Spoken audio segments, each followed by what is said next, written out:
తల్లిపాలు శిశువులకు అమృతంతో సమానం.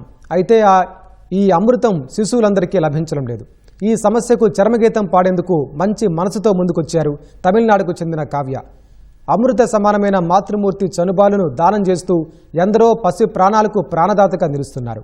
కోయంబత్తూరులోని పేలమేడుకు చెందిన కావ్య సాఫ్ట్వేర్ నిపుణుడైన గిరిధర్ను కొన్నేళ్ల క్రితం వివాహం చేసుకుంది. ఈ దంపతులకు 2 కుమారులున్నారు.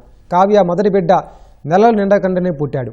దీంతో తన బిడ్డను నియోనాటల్ ఇంటెన్సివ్ కేర్ యూనిట్ చేర్చాల్సి వచ్చింది. అప్పుడే హైపర్ లాక్టేషన్ అనే సమస్య కావ్యకు ఉన్నట్లు తెలిసింది. దీనివల్ల శరీరం అధిక మొత్తంలో తల్లిపాలను ఉత్పత్తి చేస్తుంది.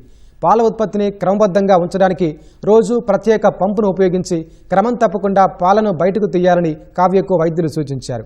శరీరంలో పాలు ఎక్కువగా ఉత్పత్తి అవుతుండడంతో అదే వార్డులో చికిత్స పొందుతున్న ఇతర పిల్లలకు ఆ అదనపు పాలను దానం చేయడం ప్రారంభించారు. తల్లిపాలు లేక చాలామంది పిల్లలు పడుతున్న ఇబ్బందిని చూసిన తర్వాతే ఈ నిర్ణయం తీసుకున్నారని కావ్య తెలిపారు. 2023లో కేవలం 7 నెలల వ్యవధిలో కావ్య కోయంబత్తూర్, పొల్లాచ్చిలోని ప్రభుత్వ ఆసుపత్రులకు ఏకంగా 110 లీటర్ల తల్లిపాలను దానం చేసింది. ఈ క్రమంలో కలాం వరల్డ్ రికార్డ్స్లో చోటు సంపాదించుకుంది. ఆ తర్వాత కావ్య తన రెండో కాన్పు సమయంలో 2 నెలల వ్యవధిలో 40 లీటర్ల తల్లిపాలను దానం చేసింది.